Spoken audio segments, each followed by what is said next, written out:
ugu horeyn waxaan salaamayaa xubnaha golaha wasiirada wasiirka kalluumaysiga wasiirka beeraha gudoomiyaha gobolka banaadir ahna duqa magaalada muqdisho xildhibaan sakariye ganacsatada iyo marti sharafta kale dhalinyarada Soomaaliyeed ee shirkan ka soo qayb gashay qabanqaabiyeyaasha iyo cid kasta oo gacan ka geysatay hadday tahay shirkadaha madaxa bannaan iyo hay'adaha kaleba in maanta aynu isugu nimaadno shirkan sanadkii labaad soo maaha ee Muqdisho Tech Summit waxaan filayaa ciwaanka ama ujeedada ama halkudhega maantu waxa weeye dhalinyarada iyo doorka ay ku leedahay sidii xuluul miro dhal ah loogu heli lahaa ummadda Soomaaliyeed dalkeena ugu heli lahayn cudurda dhalinyarada inagoo ka faa'iideysanayna kana faa'iideysanayna technology-ga iyo aqoonta iyo waayo aragnimada casriga ah waxaan leeyahay hambalyo sanad guurada labaad ee shir madaxeedka Muqdisho Tech Summit ama shir madaxeedka technology-da ee Muqdisho hal abuurka dhalinyaradu waa muhiim dhalinyaradu maanta dhalinyaradu ismaqla aynu ismaqalno marfish lagu qaylo ayaa koone iyo koone dadku ka sheekaystaan oo buuq iyo yulqan baa dhaca ee qonadii marfishka waxay u bixisay ciidagalo isdhageyso marka ayaanay naga noqon ciidagalo isdhageyso aynu isdhageysano aan ismaqalno waxaan u mahadnaqayaa run ahaantii mar labaad qabanqaabiyeyaasha shirka waxaan doonayaa fursaddan inaan uga faa'iidaysto inaan u hambalyeeyo sanadka labaad ee isu imaatinka iyo tiknolojiyadda iyo Muqdisho waxaan u tacsiyadeynayaa allah u naxariistay Khaalid iyo dhalinyaradii inagaga dhimatay ilaa sanadkii hore markii shirkan oo kale aynu isu nimid waxaan ilaahay uga baryaynaa inuu u naxariisto inuu jannadii firdawsa ka waraabiyo oo uu ka abaalmariyo gacmaha ka xaqada daran ee dilay dhalinyaradu waa cududda iyo xoogga shaqaalaha ee dalkeenna maanta boqolkiiba 70 iyo boqolkiiba 75 ku dhowaad shacbiyadaha Soomaaliyeed ama population-keenna waxa lagu qiyaasaa inay tahay dhalinyaro taa macnaheedu waxay tahay Soomaaliya rajo weyn bay leedahay Soomaaliya mustaqbal bay leedahay Soomaaliya waxa ay haysataa xoog ay ku faanto cudud ay ku dhiirto oo ay ku yidiilooto oo ay dheer tahay dunida inteeda kale siyaasadda dawladda iyo aragtida madaxweynaheena ra'iisul wasaaraha iyo xukuumaddu waxa weeye in la abuuro siyaasadii iyo shuruucdii suurtagelin lahaa dhalinyaradu inay muruqooda maalaan inay maskaxdooda maalaan inay isku tiirsadaan inay kaga baxaan fikirka ah aragtida qaldan ee wax duminaysa aragtida qaldan ee dib inoo celinaysa aragtida qaldan ee nabaabiinaysa kuna bedelaan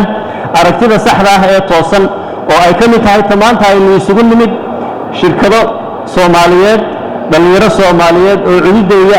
ra'yiga iyo fikirka isu geeyay in ay maanta dhaqaajiyaan buuro intaasoo dhalinyaro isu timaado fikir iyo maskax uriyaan kaga hadlaan mawaadiic muhiim ah oo dalkeena faa'iido u leh ama ha ahaato hal abuurka iyo doorka dhalinyaradu ku leedahay wax soo saarka kalluumaysiga iyo beeraha hadday tahay isbeddelka cimilada oo inagu aynu u nugulnahay Soomaaliya mar walbana daadad inta ay roobdo daadad fatahayo dalagii baabiinaya wax soo saarkii baabiinaya dadkii barakicinaya iyo haddana marka ay roobabkii naga tagaana abaaro ba'an oo inagu dhufta oo ina gaarsiinaya macaluul iyo in aan dadku u nuglaado oo u adkaysan kari waayo xaaladaha noocaas inaan maskaxda tuujino oo aynu ka fikirno sideebaa looga bixi karaa sideebaynu uga gaashaaman karnaa waa wax aad muhiim u ah weeyaan dhalinyaraduna door weyn bay ku leedahay inay tiraa dalkeenna aan u saro kacno aan isu taagno inaan munaafacaadka kala duwan ee kalluumaysi leh ee beera leh ee macaadin leh ee wax soo saar leh ee aqoon leh aynu inagu ka faa'iidaysano maskaxdeenna wax kaga qabanno iyo inaynu u caqli celino dhalinyarada la khalday ee aragtida khaldan ee la soo waariday diinteenna salka iyo raadkaba ku lahayn lagu khalday lagu jaahireeriyay ee naftooda haligaya inaad la doodaan wadada saxda ahna ku soo ridaan marka dhalinyaro dalka idinka iskale shaqo weyn baa inoo wada taala shaqo weyn baa gaar ahaan idinka idin sii taala waayo kontonka ama lixdanka ama boqolka ku dhowaad sano ee soo socda dalka idinkaa u aayaya idinkaana leh marka waxaan leeyahay halkaa kaga sii haya cudud iyo maskaxda isu geeya ku tartama fikir iyo hal abuur ha ku tartamina qabiil ha ku tartamina gobolaysi waxa ku tartantaan seennu isugu nimaadnaa fikirka isugu darnaa waxna u qabsannaa horumarna u gaadhnaa waxaynu ku jirnaa weliba dhallinyarada haddu dunidii koone ilaa koone maanta technology-gu waa fududeeyey waxaad tihiin generation.com shirkadaha isgaarsiintu waa ku mahadsan yihiin iyo technology-ga cusub ee maanta aynu haysanno ee kuu suurto gelinaya adigoo xamar jooga inaad New York u dirto baaq ama hadda aad arki kartaan walaalka ama ehelkiinoo jooga ama warka ka soo baxay inaydu kaga faa'iideysan kartaan dhalinyaradu waxay door kale muhiim ku leeyihiin sal u dhigidda hay'adaha dalka siyaasadda iyo doorashada 2020 ee soo socota oo ay filayo sanadkiisa halka maanta saddexda mawduuc ee waaweyn ah isbeddelka cimilada iyo isku fulaansho cunto in la helo maalgashiga iyo wax soo saarka dhalinyarada iyo shaqo abuurka inaad ku soo dari doontaan mawduuca doorashada 2020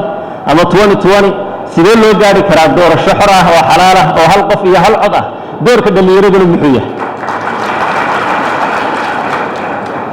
irtaraaray rag waa toli karaa taakalladii haddaad maskaxda maanta isu geysaan 2020 idinkaa iska leh madaxweyne dhalinyaraha soo saari kartaan waxaad soo saari kartaan in aydin xoojisaan aragtida cusub ee madaxweynaheenna isku tashataan markaa fikirka aan isku biirinno dhalinyaro haddaad tihiin aynu u jihaysanno inaynu nidhaa mustaqbalku muxuu yahay wixii shalay aanu iska ilowno waxa maanta taagan sidaynu wax uga qabannaa mustaqbalka maxaa inagaga meel yaalla xaggaynu u soconnaa doorashada 2020 dowladda waa ka diyaar waxaanu ku dadaalaynaa ilaahay idinkiisa iyo shuruucda doorashooyinka iyo xisbiyada badan la dhammaystiro xisbigii weynaa ee dowladdana ha moogaanina waa soo socdaa faraskii sayid maxamed cabdulla xasan muxuu ahaa xamaro ee ugu wanaagsanaa xil haddaad doonaysa xamaraad joog xarraga haddaad doonaysa xamaraad joog xoolo haddaad doonaysa xamaraad joog xila haddaad doonaysa xamaraad joog xisbiga dowladda ag jooga dhalinyaro ha moogaanina aw daymo la'aanina dhalintii waddanka iyo dhulkaanu naho inaanu dhalaniyo inaanu dhimanno maantaan waxba nooga dhaxayn